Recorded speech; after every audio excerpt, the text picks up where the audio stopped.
So a couple key hospitals or orphan asylums, they were also called hospitals for some odd reason. The New York Foundling Hospital was founded in 1869 by the Sisters of Charity. That was a big sponsor of a lot of these. The Sisters of Charity, the Catholic Charity. This one could house over 1,000 children.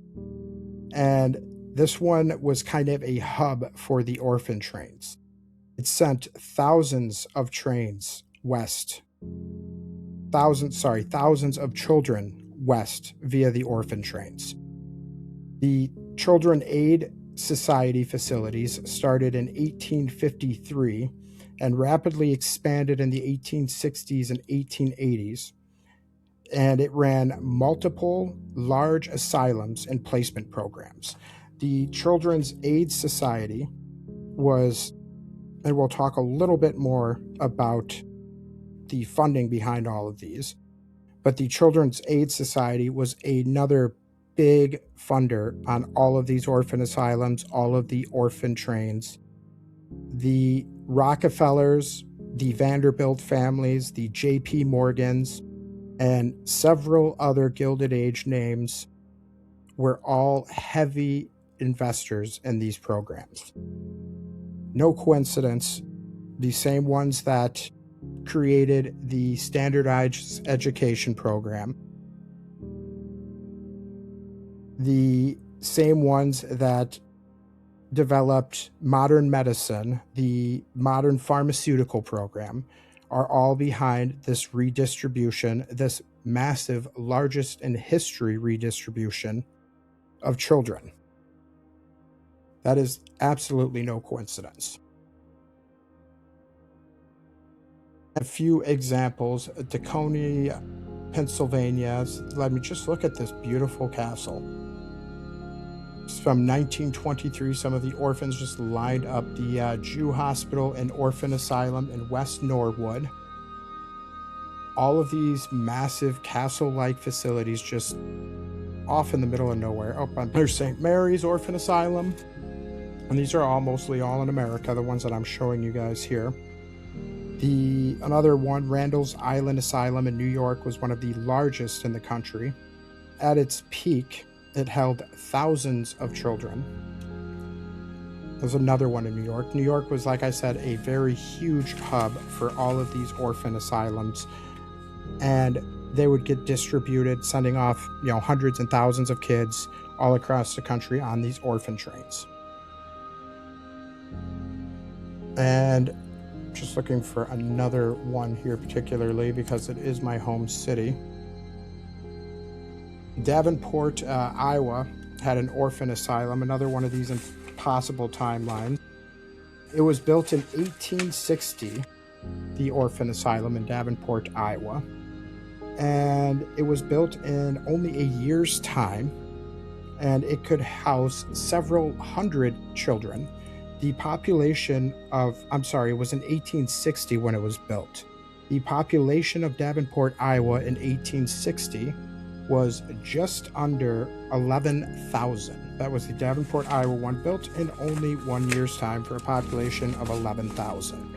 So you have cities with under 20,000 people building orphan asylums, sometimes multiple orphan asylums. And many of these cities too will correlate in future episodes, also had these insane asylums. So these small towns that were just popping these beautiful orphan asylums up in 1 year's time were also having these massive insane asylums being built in them as well.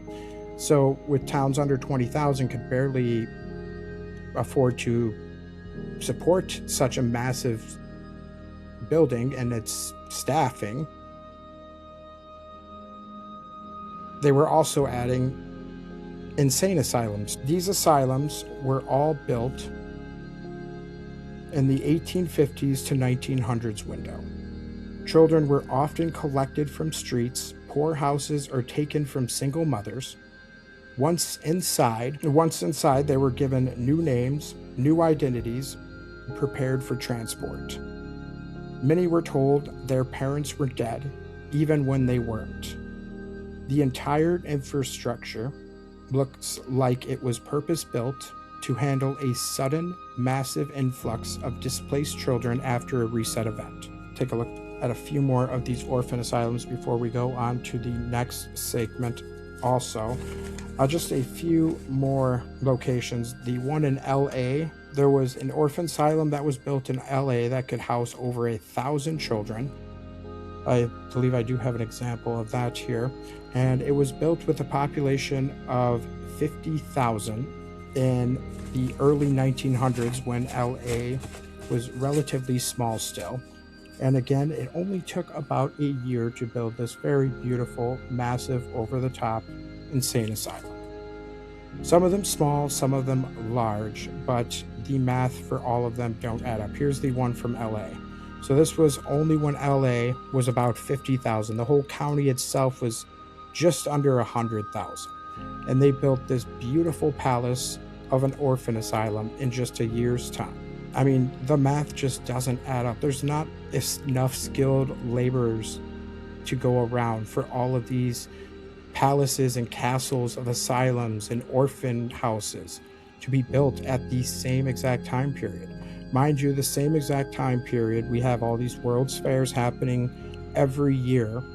We have all of these massive palace-like courthouses, massive palace-like schools also being built in a year's time in this country. I mean, we didn't have the infrastructure, the railroad infrastructure, the horse and buggy dirt path infrastructure. None of it was established in this country large enough to pull something like this off logistically. On top of moving 250,000 kids around at the same period, it's just insurmountable the amount of irregularities that stack up in all of this history that we're given when you look at it just a little bit past the surface. Lots of information on a 138-year reset event. Last reset was said to be around 1902. I've heard like the 130-year reset, one more quarter, I believe. Oh gosh, who was it that talks about that a lot? Archaics, I believe. I think he is on YouTube. I might have that wrong, but yeah, some say it's a very small reset cycles, just a few generations, and then another reset happens. I personally think the last one happened more towards the supposed founding of America.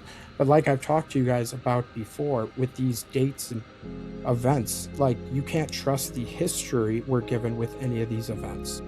We definitely can't trust the dates we're given with any of these events, right? Like, just because something is said to be 1870, 1890 or whatever, it was Archaics? Okay, great. Yeah, Archaics, I've seen a few of his videos.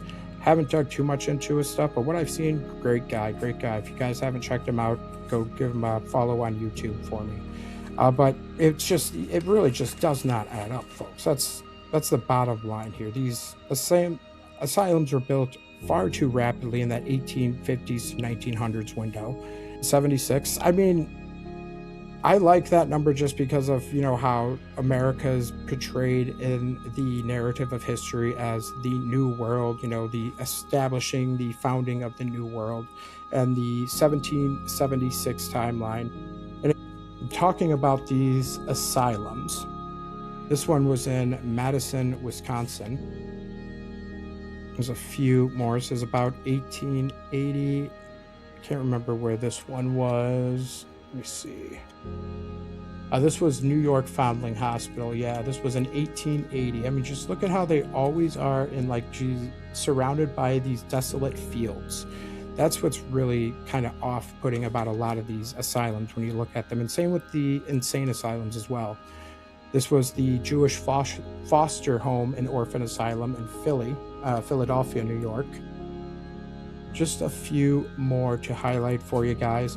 But like I said, the entire infrastructure behind the orphan trains, the orphan asylums, it all looks purpose-built to handle a sudden, massive influx of displaced children after a reset-like event.